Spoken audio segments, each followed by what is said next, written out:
Thank you very much for being with us today. It is an honor and a pleasure to be with Chief Chris Velasquez from the Lake Wales Police Department, Chief Lloyd Stewart from the Haines City Police Department, and our resident agent in charge for the Florida Department of Law Enforcement, Brandon Shealy. When you work together, good things happen. And that's what happened in this particular investigation. These guys were known as the Bell Gang. Today we talk about the Bell Gang has the Bell Gang blues because they're locked up in the county jail. But let me tell you how this began.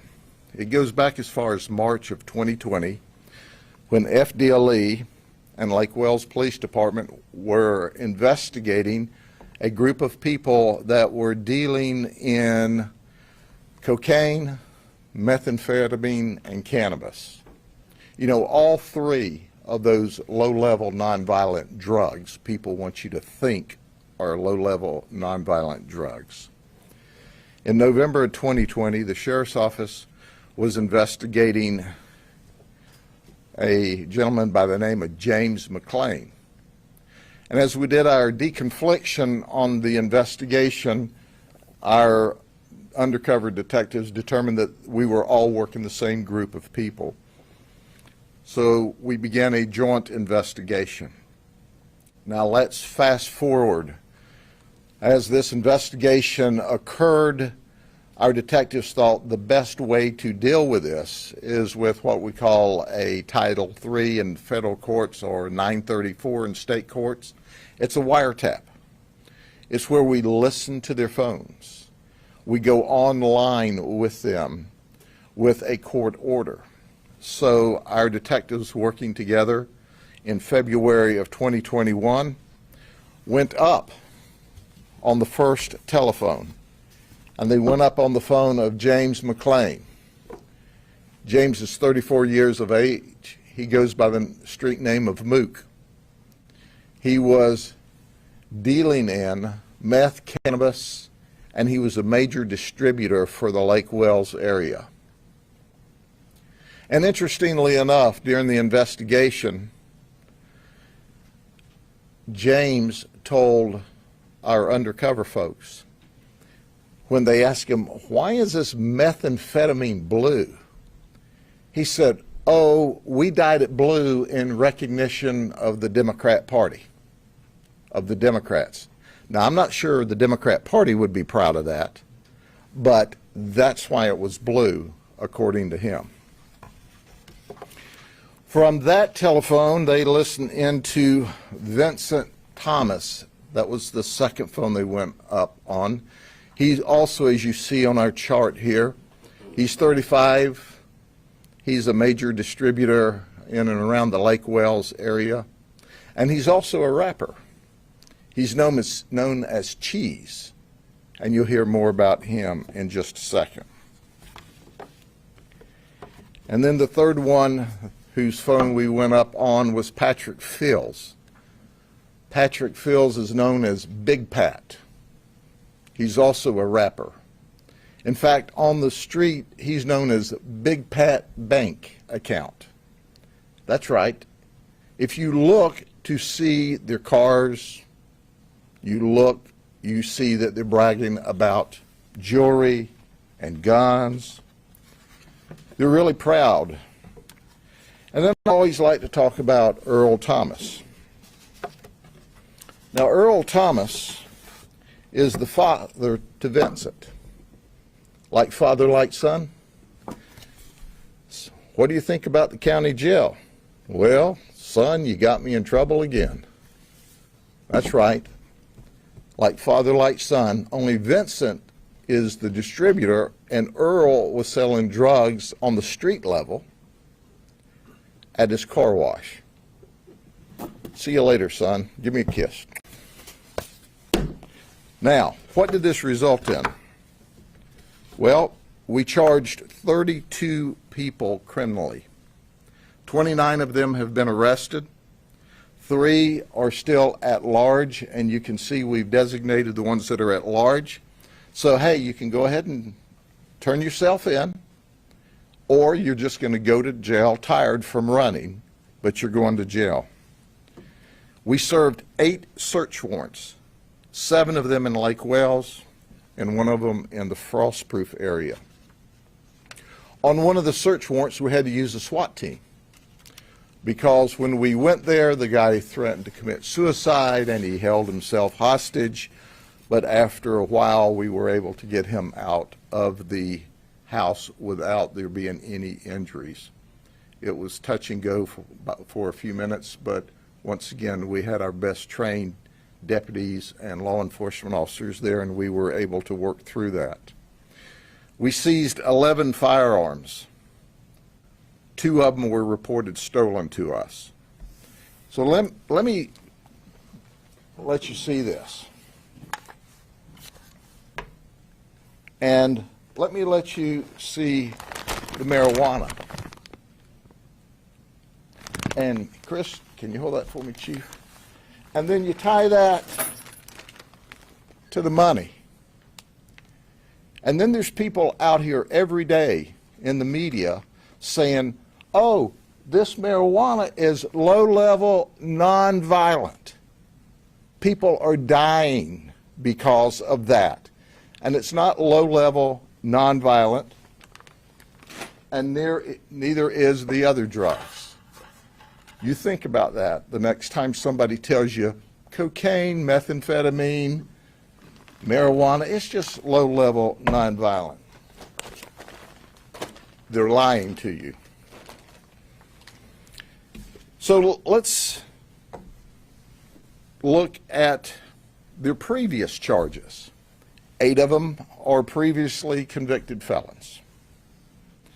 They had a total of 314 previous felonies, 331 misdemeanors, for a total of 645 previous crimes. Well, that didn't seem to teach them that they need to go by society's rules. So here's what our Lake Wales FDLE agents, Lake Wales police officers, and our detectives from the sheriff's office did. We added another 301 felonies, 134 misdemeanors, and 435 total charges. We seized $88,000 in cash, $89,000 in jewelry, and street value, we seized $283,000 in narcotics, $460,000 worth. And they were marketing themselves, as you might well expect that they would. In fact, they were marketing themselves because they look cool in the community. And we have, or we'll show you, some video of the vehicles they had. That's right. They thought they were cool. Well, how cool are you today? Can y'all make up a rap song about this? Well, I'll help you out. You see, we got you gold. We put your tail in the county jail. You think about that, brothers. And you know what? This, you could call it the Bell Gang Blue rap song. How's that? You may think it's cool, but it'll end up with you arrested every time. It's not bad if you got it legal.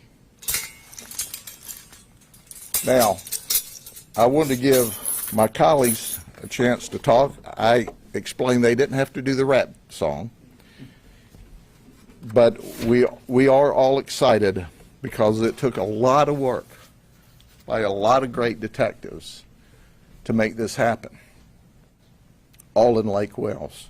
So we'll start with my friend and just a great police chief, Chief Velasquez. Thank you, Sheriff. You can dance if you like, though, by the way. I appreciate it. I appreciate you also not having me do the rap song.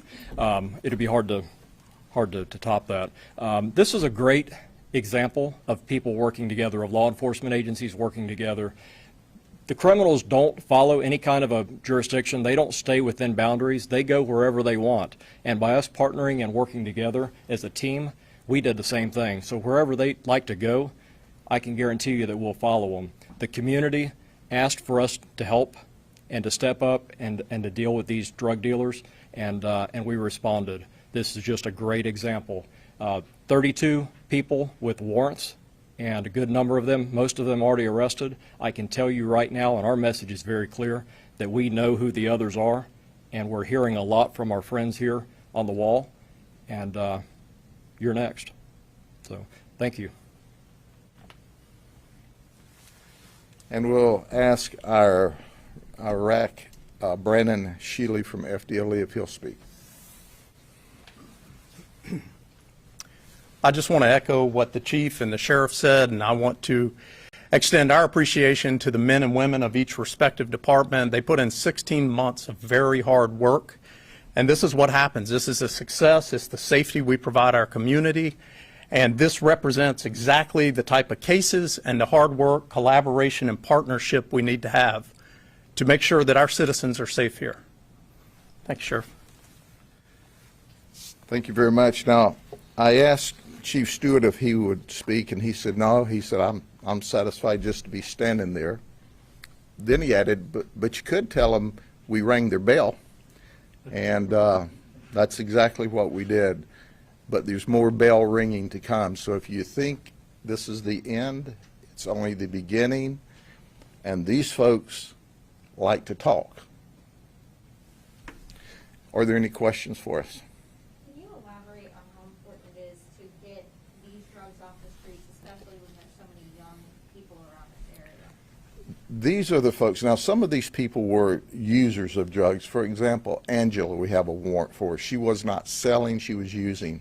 But these are the folks that are dealing with this drug at the ground level.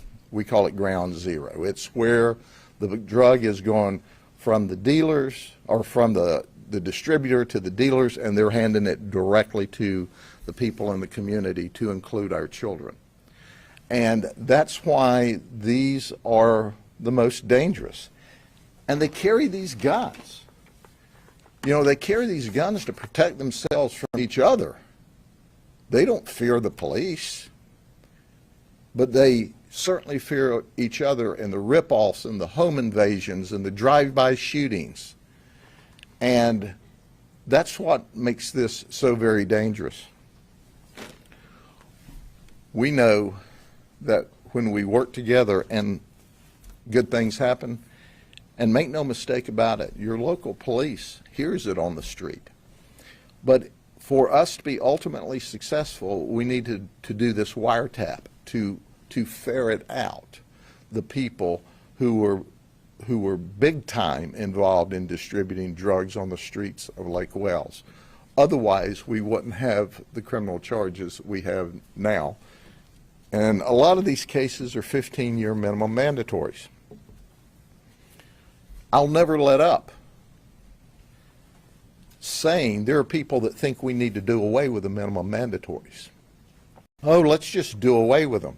Oh, so they can distribute these kinds of drugs to your children and not be held appropriately accountable? Oh, so they can just have their guns and they brag with their gold and their fancy cars. When you show a bunch of kids cash, they think it's cool. And you don't think they should be held ultimately responsible?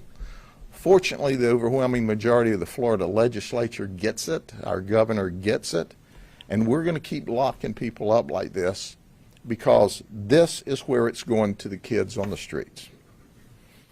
Can you speak to the impact? I mean, how much of a dent does this even make?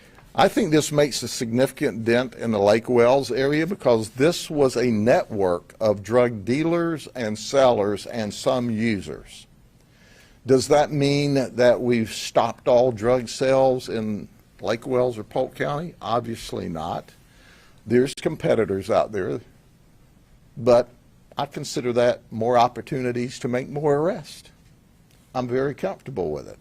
And heck, who knows? We may end up making another rap song. What was your reaction to figuring out how many people were intertwined in this, and it just kept growing? We truly expected that, but that's why these types of 934 investigations are important, because otherwise you can't always sew together the distributors and all of their partners. And we were able to do that. This takes a lot of work. It takes a lot of time. It takes a lot of legwork behind the scene that you don't see. You said that you guys aren't done yet. There's a lot more to do. Going forward, do you expect that there to be a lot more cases like this? Or? Well, first and foremost, we're going to work with the state attorney's office and see if we can bring additional charges to them. I like racketeering. Racketeering is a 30-year minimum mandatory, or I'm sorry, it's a 30-year felony. It's a first-degree felony. So it's not a minimum mandatory, it's a 30-year felony. So I want to look at racketeering charges, at least for the kingpins here.